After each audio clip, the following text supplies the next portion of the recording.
Welcome, everyone. This is Magic and Mountains, the T.A. Barron podcast. Today, we welcome on this podcast Rue Mapp. Rue is the founder and CEO of Outdoor Afro, an important organization and network that celebrates and inspires Black leadership and connections in nature.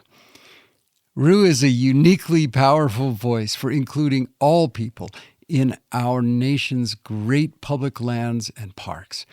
An avid outdoorswoman, she has led a team of Black mountaineers up Kilimanjaro. She has been named a National Geographic Fellow, and oh yes, she has also gone hiking with Oprah. She also serves with me on the board of the Wilderness Society, a great NGO. And on top of all of that, Rue is a terrific cook and one of my most favorite people in the whole world. Her new book, Nature Swagger from Chronicle Books, is an important and inspiring book, an uplifting chorus of Black voices celebrating nature. Welcome, Rue Mapp. It's wonderful to be here with you. Oh, thank you so much, Tom, for having me. For those in the audience who may not know, Tom and I are like friends in real life, okay? Like, we text each other, we talk on the phone about all kinds of stuff, and we send pictures of the fish that Rue just caught off the bay. Yeah, and he finds a way to get olives to me, my favorite olives in the world, as if by magic during board meetings. So we struck it up, for those who don't know, through the Wilderness Society. And, it was another, what I call, that magic moment where we found ourselves just sitting together on a bus headed to a destination that was part of our board experience, one meeting, and we're just, going through the woods along the road and just talking. I didn't know anything about you. Yeah. You didn't know anything about me. We just talked. It's like, okay, Right. I'm sitting next to this person. So let's just have a great conversation together. And we were both just kind of like, wow, we both like, just because of our mutual love for nature and storytelling, we just had this profound and easy connection that we were able to continue.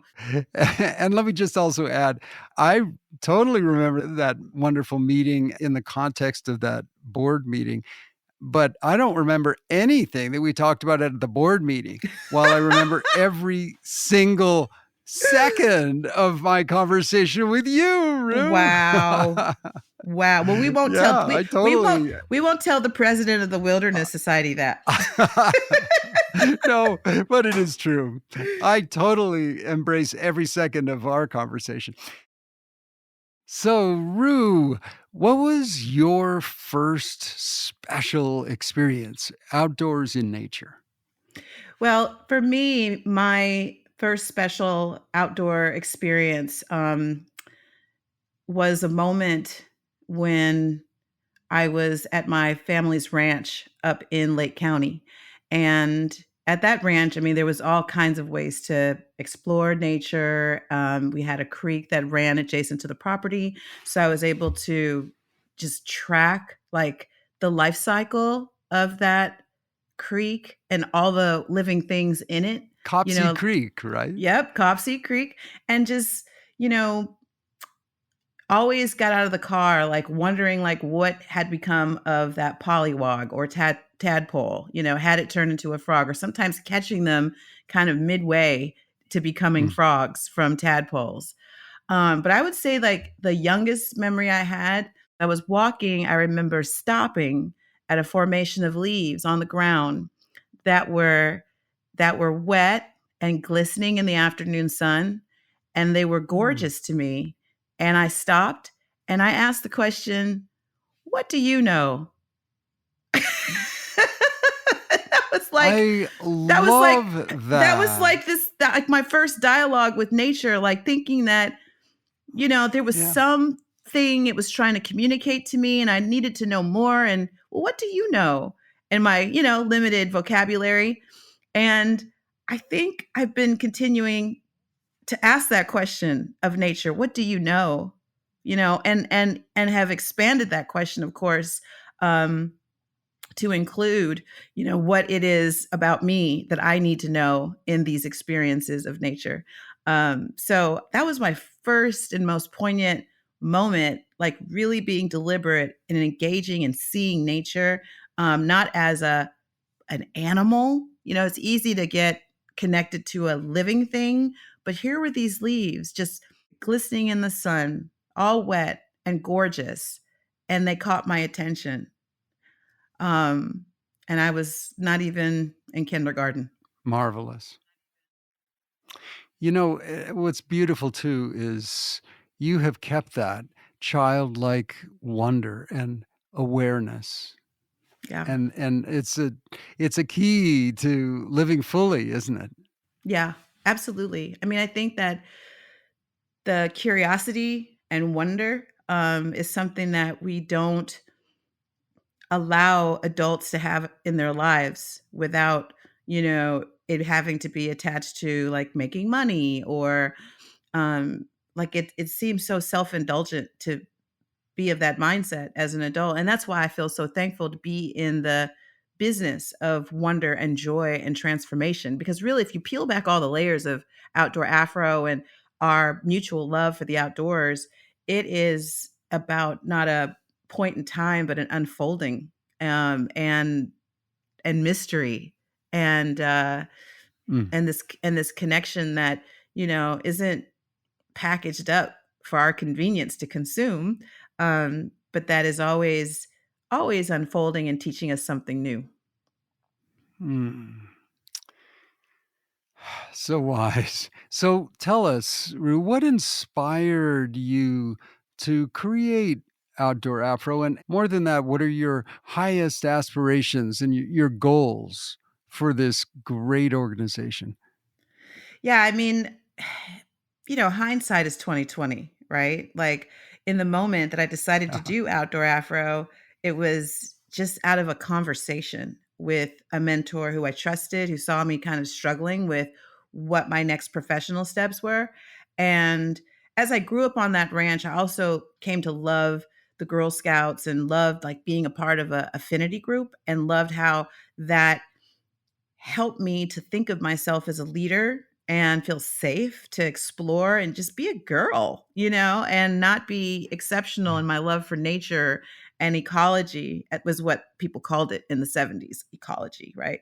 So, uh, so I love that, and then I also loved computer technology. I was an early adopter of computer technology from programming basic language when I was 10, 11 years old to getting on the internet in those early 14.4 baud connections of the modem, waiting patiently for pages and pictures to load, and then finding these used groups of people who were also in affinity groups around the things that I cared about, such as biking at the time.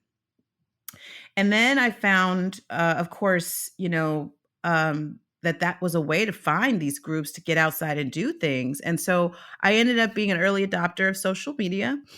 So when my mentor asked me the question, she's like, Rue, if time and money were not an issue, what would you be doing? And I had not long before had a really transformative experience that shifted my relationship with nature through an outward bound experience where now, my parents love the outdoors. We were not backpackers and climbers.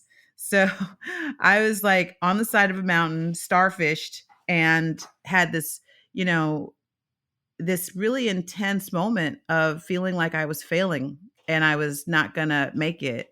And my instructor, he leaned over and he said, Rue, just trust your feet. And I don't know what happened in that moment. It was like, there was like a magic, spell came over me and I scampered to the top and it was dark and, Wow. I didn't have a headlamp and, but being able to summit using the strength of my own body was just the lesson I needed to learn at the time of coming into adulthood, that I could trust my feet. I had everything I needed within me to get someplace, even if I didn't know what was ahead or I couldn't see below me or what had just happened. I could dig down deep and I could move forward. And I've been trusting my feet really every since. And I conjure up that visual a lot. So when my mentor asked me the question, like, well, if time and money is not an issue, like, what would you be doing? I opened my mouth and my life just fell out. I said, I'd probably start a website to reconnect Black people to the outdoors. I just blurted it out. It didn't take a focus group. It didn't take, meditation or whatever, like it was just like as clear as day. It was, I'm a big fan of Paulo Coelho, and he talks about Yes. that magic moment in your life. When all the dreams and everything conspires. And it's just like a key that fits perfectly in the lock of a door. And it was so perfect. And I started Outdoor Afro like 2 weeks later in a very early iteration of the internet through a blog template, and I just couldn't stop from there. And I just began telling my story. Yeah, you trusted your feet. I trusted my feet. Yeah. Yeah. So yeah, and so the rest is Black history. Um I mean, I've just continued to be responsive to the community, but also responsive to what the world needs through Outdoor Afro. And I knew it was like my truth, my unique song on my heart. And I can't say that everybody supported me or everybody understood it. But I knew like that was my navigational north, and nothing was going to stop me from doing it. And I mean, who knew that I would have the privileges, but also the chance to be a witness, like a front row seat, to so much transformation in people's lives and in the world. It's truly an honor and a gift. You're awakening others into that gift too. It's so beautiful to see.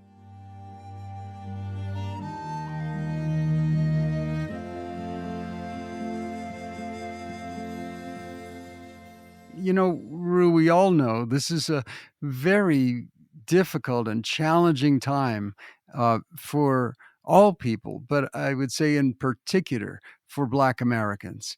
And you told me once that you hold all of it. You choose, though, you choose to live in the joy, not in the pain. Yes. Could you talk a bit about that? And could you also connect that up to your love of nature and outdoor Afro?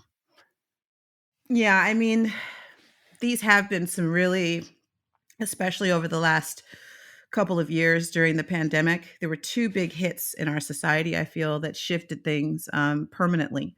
One, of course, was living a life where, one day you're going to work and doing your normal activities, and then the next day everything's closed and we're all like marooned in our homes. And this feeling of utter, helplessness because of everything that was just closing down around you, places of worship, schools, restaurants, um, visiting people and spending time with loved ones, especially during the holidays. It was exquisitely difficult for people from the start. And as I sat at my kitchen table, I saw my lazy pit bull Lulu just scratching around on her back in the backyard on the grass. And then I saw this blue jay like flitting from limb to limb as it had done the day before and will do always. And I realized that nature never closes. And no one could take nature away from us. And I Mm. just leaned into the moment of believing that, our lives were so much bigger than this moment that we're in that I knew would Mhm. pass. But if we took a cue from nature for how we can be and how we can find our peace and our connection. And for me, it wasn't about like nature, this capital N or capital W, like wilderness experience. It was really about the ordinariness of nature, but also the nature that is within us, and that you don't have to go to nature to be a part of it, that we are nature. And so I think it was an important inflection point for us to realize who we are as nature, and that our connection to it is unbreakable. And we can practice that connection, of course, through outdoor experiences and hopping on a trail or getting on those roller skates or tending to those plants in your windowsill.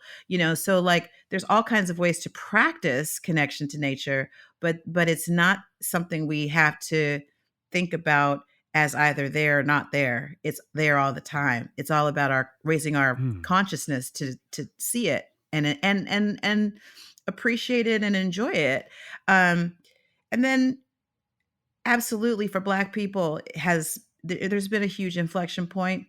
Um, I had such a hard time, and to this day, I've not watched the George Floyd video. I had enough information. I was raised by a couple who actually took me in when I was very little, as a adopted family, and so they were much older than most of my friends' parents, and that was a huge advantage for me, in retrospect, because they had all this history of living in the South that they brought with them to California, and just had a very different vernacular and worldview, that was, still very Southern. And I remember coming out of uh, the PBS series Eyes on the Prize, where I learned about Emmett Till for the very first time. And I was horrified because Emmett Till is about my age. And I was like, how could this possibly happen? Like, I just didn't understand it. So I went to my dad and I said, hey, like, have you known anybody who's ever been lynched? And he sat back and he squinted his eyes and he said, all the time. And that was the first awakening of what life was like for Black people in this living generation's memory. But it also marked how far we'd come, because that was something, of course, I knew nothing about. And so fast Right. forward into, the present moment, regardless of how you felt about um, the situation, that specific situation, it was a pain and a hurt that erupted in so many people, and people really to needed to find a way out of that pain and to understand through their desire for justice. And back in 2014, I had already realized what my role is in these national moments of pain, of uncertainty, confusion. When I experienced coming out of my office when Ferguson had first began to erupt, and I'm in Oakland, and Oakland was similarly preparing for unrest, and I was like, wow, like what should I do as someone who is a leader of a Black focused organization? Like, what's my role here, Because honestly, I didn't want to go out and protest in the streets. I had dinner to put on the table that night for my 3 little kids. So I just felt like there was something else I needed to do and I wasn't sure. And the answer came to me. And the answer was nature. You do nature, Rue. That's your lane. And I just found just this enormous comfort and relief in getting that answer. And so I turned to my community, and that weekend there were about 30 of us who did what would become the first of many in our organization, a healing hike.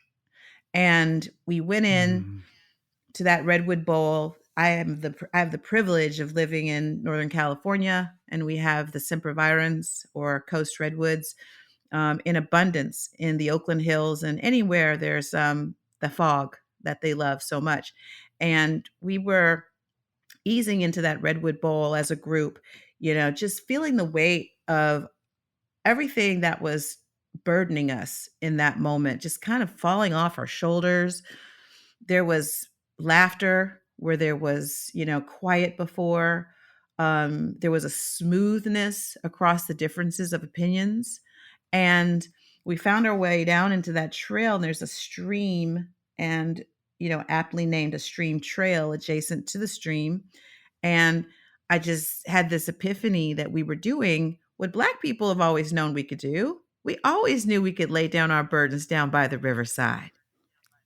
And we were Right. standing on the shoulders Mm. of what our ancestors always knew to do, to turn to nature for their healing, but also for their freedom, whether it be freedom through Harriet Tubman's wilderness leadership, um, or the freedom of knowing that there is something bigger than you that you can meditate on and that can get you out of, the smallness of the moment you find yourself in, because these are only moments. And that's when I understood that nature, I had already, of course, discovered nature as a powerful teacher in my 20s, but to find out that nature was a healer, that was a revelation, that stayed with me and became a part of our practice as Outdoor Afro, that prepared us for these last 2 years. So while everything was shutting down, we were privileged to have lived so long and had been born in digital that pivoting into digital was not a problem. And when the streets were erupting with all kinds of, fears, concerns, anger, people could turn to nature through the healing hike. We didn't have to think up a new thing. We were already out here with open arms for people to find their way forward through a very difficult time. So I have found for the Black community that it's so important to change the representation from our pain and our or a representation of tortured lives to that of the possibility of joy and transformation that is always there and available for us. And and that's one of the reasons why I wanted to write my book. I wrote my book during the pandemic because I didn't want to contribute to monuments of pain and suffering. I wanted to tell a new narrative, the narrative that I grew up with as Black people, and in particular, Black men, to be represented outside anywhere as strong, beautiful, and free. And so this work has really helped me to keep my navigational north about how we can reorient ourselves in times of trouble. It doesn't mean we do nothing. It doesn't mean that you don't take the right actions at the voting booth for yourself and your convictions. It does not mean that you are not outspoken. But I think that, especially now in this era of social, where outrage is just so easy to access. And Yeah. even what I've considered like pre outrage, like I'm just knowing I'm going to be mad if I hear anything from this person or about this topic or whatever. I mean, it's just like, really? Like, is this where we are, where we have more Mm. access to outrage than to joy? And so this has been, for me, my own form of protest to make sure that I'm standing for our joy, for our healing, in our transformation, because I will never give up on that for Black people. And I think that that is for everybody. It is at hand for everybody. And and so I'm thankful to have the specificity of my work, but I recognize that it links arms with so many other people who care about the same things that I care about. And when we're all talking in the vernacular of nature, where the trees don't know that you're Black, where the flowers going to bloom no matter how much money's in your account, where the birds are going to sing no matter how much you protested in the street or who you voted for, you know, it gives us something to connect in and find what's in common for us as well. That is so profound and so much needed right now in our society and our world. Rue, this is hugely important. Take in your heart how valuable this is and meaningful and transformational, I believe. Yes, yes, yes.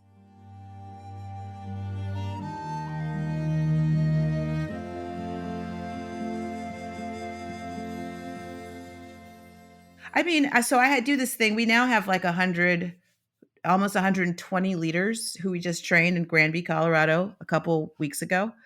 And every year I like to have what I like to call office hours, kind of like how like in college your professor had like these like little slots you could sign up for. And because now, we started the organization with just me as a blog, then people wanted to, move beyond the blog and get outside with people. And so I just organized this kind of rogue group of leaders and just taught them everything that I had been learning through partnerships and, my friends at parks and recreation, offices around the country about what it took to get people outside and really curate those experiences in a meaningful way. And this outdoor Afro leadership team was something that I didn't know would become so important and such a big part of our organization. And when you when I talk to these leaders, at least a couple times a year, that one-on-one conversation, inevitably it almost feels like we just feel like we're having church sometimes in these calls where people talk about how outdoor Afro saved their life. People talk about recovering from postpartum depression because of outdoor Afro, losing, lots of weight to put them in better health because of outdoor Afro, um, finding their purpose, finding their joy, discovering that they wanted to go to grad school or discovering that they, needed to quit that job and try something new. I mean, people's lives have genuinely been transformed in tangible ways. It's not like a woo woo thing. It is like there are like real artifacts of change that have happened as a result of people not only getting outside with us, but people who lead with us. And what a privilege it is to have a front row seat to that every day. Mm, marvelous, marvelous. And this is really a direct reflection too of what you've poured into not just your work, but the new book. It's so exciting as well as important. Could you tell us a bit about Nature Swagger? Yes. And first of all, I can't talk about Nature Swagger without thanking you. So I wanted to have like a visually heavy book. I'd already written a proposal for that. And there were a few other publishers reaching out to me around that same time. And they were like, no, you can't do that because books that have photos are too heavy to ship. And if your first book doesn't make any money, then you'll never get another chance to write a second book. And I was kind of bummed out. And I kind of just slogged my way through like a memoir. I felt like it wasn't quite my time to do a memoir. I still have a lot more. At least I like to think I've got more life and stories to tell before I get to that point. Yes, But indeed. but okay, so I'll write a memoir. So I slugged through about 11 chapter samples, and and then finally I got a call from Chronicle Books, and they had a proposal offer to me of exactly the book I wanted to write. And I was like, yes. And for those who don't know, Chronicle Books, they're known for making beautiful gift books. And Absolutely. they're very adept and embrace visual representation, illustration. And I was like, yeah, this is the book I want to write. And so Nature Swagger is a phrase I coined probably about 3 or 4 years ago when people would ask me like the essence of my work. And I called it Nature Swagger. You could probably Google Nature Swagger and not get the book, but get like articles where I talk about Nature Swagger. And Nature Swagger to me was defined as a knowingness in nature and a confidence through that knowingness in nature of who you were in relationship to it and inside of nature, and that you as a human with that nature swagger could move through seasons and moments with an adaptability and a joy And, you know, and there's an infectious quality about that. And so I wanted Yeah. to curate a book that talked about my own story, because I think it's important to share my why and how I got here, and how my viewpoints have been informed over the years. But I really wanted to showcase other people. So the book is in 4 sections that highlight various folks who are not like all famous people. The youngest contributor is 10 years old. The eldest is 99. I think she'll be 100 by the time our sale date happens. So these are just folks talking about their own love of and joy. And what was an interesting process for me was to go to people and ask them to contribute who didn't even realize they had a story to tell about their connection to nature or their nature swagger. And so like pulling those stories out of people and allowing people to see their life, through, the prism of nature, was so satisfying.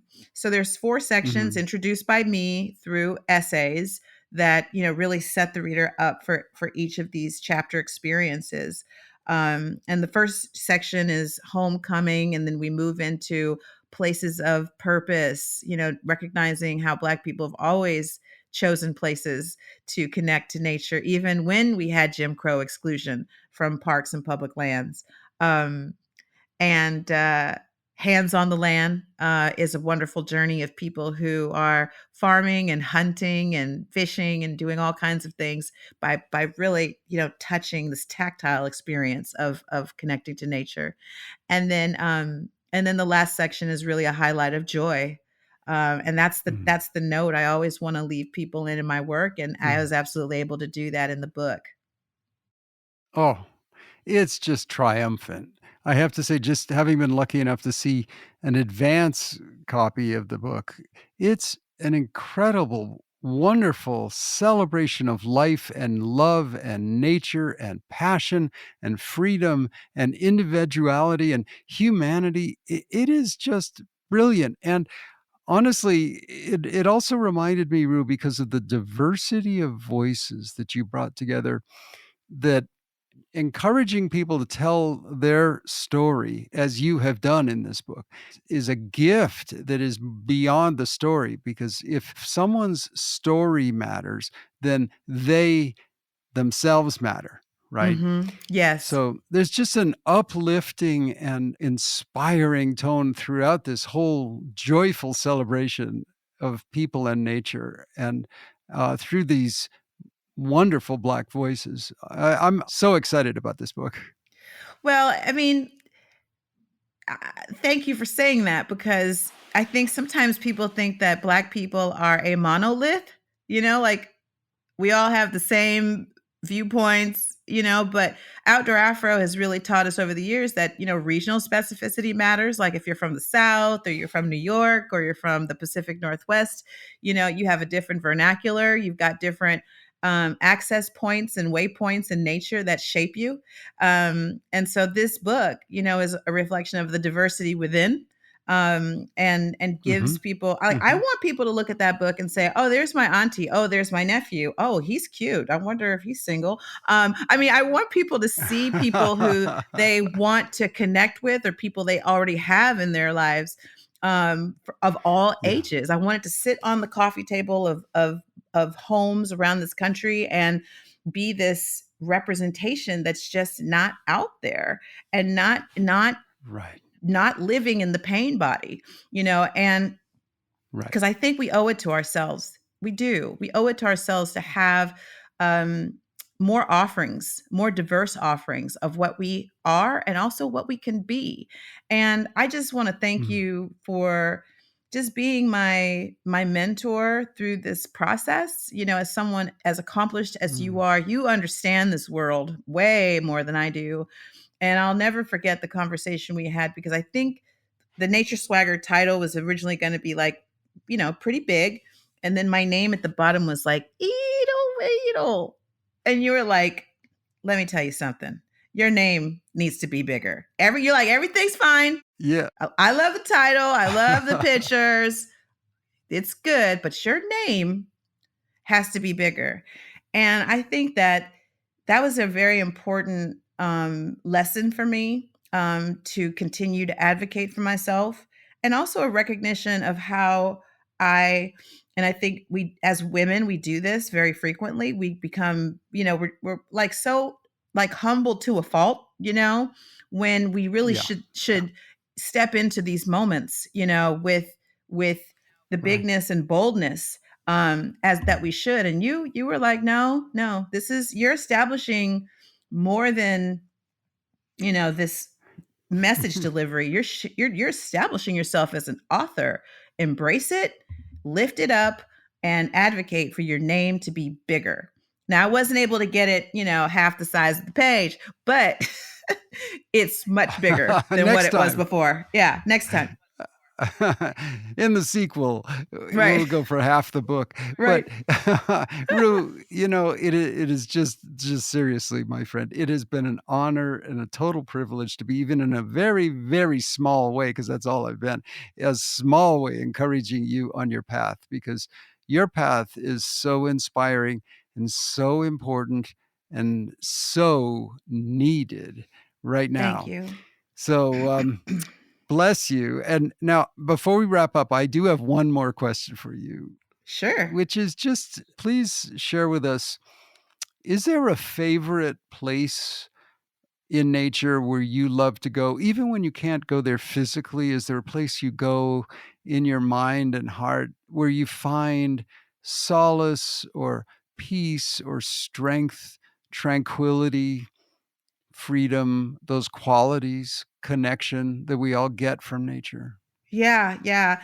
Well, I mean, that, like, I'm a born again hunter. I've been back into hunting pretty, hard and heavy for the last few years. Yeah. The pandemic brought a lot of opportunities for me to do that. My parents at our ranch, we had cows and pigs. I was involved with, the slaughter and processing of those animals, and my dad was a hunter. My mom was, very comfortable with a shotgun. And so we had upland birds. We had such a variety on the table growing up. Squirrel, venison, wild pig, as well as domestic pig. And so I had all these great flavors in my life. And as my parents, as I mentioned earlier, were much older than most people's parents. And so by the time I was 30, they'd both passed away, and along with a lot of their siblings, and a lot of the tradition of hunting and fishing were not passed down, in a tactical way for us. And so I was kind of left over the last decade just trying to find my group of people, to connect with around that, because I wanted my food to be sourced in a different way. I Mm, also, thought about the way that, you know there's freedom in being able to have access to food, in a way that's not dependent on a market. So I finally found my group, and what happened for me was a few things. Um, well, first of all, there's nothing more beautiful and gorgeous, um, than sitting in a duck blind before the sun rises, mm, and the sound of the and the water dawn. around, yeah, the sound of the water nearby. And hunting generally involves being up very early in the morning and being in really wild places. It's not like being on a trail, a durable surface. It's like being way into nature and actually becoming nature through camouflage or other types of, um, manipulations. You're actually really immersed in nature. And so, through that immersion, sitting in a duck blind, which is meant to camouflage your presence as a human, um, and to be in that body of water in a marsh, and to see, the fate of Venus and the moon give way to the sun, and the layer upon layer of the birds who begin to chirp, and the world waking up in the morning. to be there and to witness that and be a part of that. um it's filled my soul unlike anything else I've done as an adult. And it's also represented a triumph because hunting is hard and it's fraught with a lot of challenges and assumptions and barriers to entry. As you heard, it took me 10 years to get to where I am now. um, but it also has profoundly connected me to my family and my family's lineage. And I remember when I got my first turkey in the rolling hills of Sonoma, and I was walking down the hill with this, Jake, a young male turkey, slung over my shoulder, and I just felt awash with approval from my father. And so it's something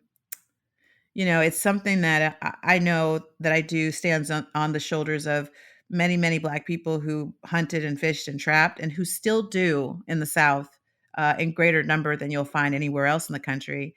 But it's also, just really standing in the shoulders of what on the shoulders of what my dad represented, and how Outdoor Afro as a whole has really been a love story to my family, because through that ranch experience, it was so much about hospitality and welcoming. And that's really what my job is. My job is not to know swiftwater rescue. It's not to know how to climb a 14er. It's not to, even know how to be an expert hunter. It is really about hospitality and having friends and partners who can link arms with me to help teach those skills that people need to be safe and make good decisions in nature is very important. But my job is about the welcoming and the hospitality, and to be able to usher in or be the midwife for transformation wherever possible and as you define it. So many layers of beauty in all of that. Rue, you're awesome. Is there anything else before we part ways this morning? Is there anything else you would like to say to the folks out Yeah. there? Yeah. I mean, it's obviously, clear to the folks who know you and who know me, that you and I, we look different. We come from different backgrounds. Um, but I see how, and you and I embody this, how nature connects us to everybody. And, and I like to kind of quip at the end of things and say, oh, you don't have to have an afro to be a part of Outdoor Afro, right? And there are a lot of people who, who look like you, who are like, oh, I don't know if I'm welcome, or if I should be involved, or if I should, and I respect that reverence. I do. But I just think it's important for people to recognize that this work is a love story, and it is a love story that's a part of many other love stories. It's the patch in the quilt that we're all sewn together in. And I found that our specificity of our, focus and community has only made us more universally understood. It's so much more, easy to know, like, we're talking about a Black American experience versus, a BIPOC. Like, I don't even know what a BIPOC is. I just think BIPOC, like, was like, I don't know, like, it just came out of nowhere. but I think that specificity matters, and that it's all right to have affinity groups that are taking a deep dive into the specific cultural markers and waypoints of a lived experience. But at the same time, see our commonalities with those experiences. And I believe nature is the perfect platform to do just that. It's all about love. Thank you, Indeed. Rue. And may I just Thank say, as your you. dad would say, you have a standing invitation to come to my podcast any old time. You remembered. Oh, that's awesome. Yeah. Well, again, I cannot wait to share this book with the world. And I'm just so thankful. This is actually my first podcast to talk about the book. So thanks for giving me a little practice, and and I'm looking forward just to staying in friendship and in conversation with you, because it's been so rich, and I have benefited. My organization has benefited so greatly because of the way you've shown up so generously and in every possible way. Wow. So thank you for everything. You're so welcome. But Rue, it is Aw. just your good karma coming back around to you. Love you, Rue. Be Love well. you Thank you too. so much for taking some of your precious time to be with us this morning. Thank you so much for having me.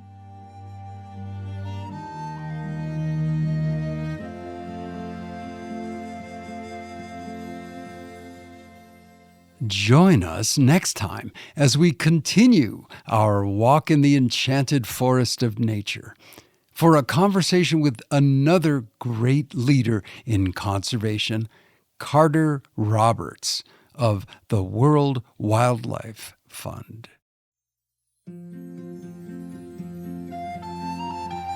To everyone out there, let me just say thank you so much for joining us for Magic and Mountains. We'll see you next week, and in the meantime, may you have magical days. We hope you enjoyed this week's episode of Magic and Mountains, the T.A. Barron podcast. Don't forget to subscribe, leave a 5-star review, and share this podcast with your family and friends. For more information and to find all of T.A.'s books, visit tabarron.com. Have a magical week.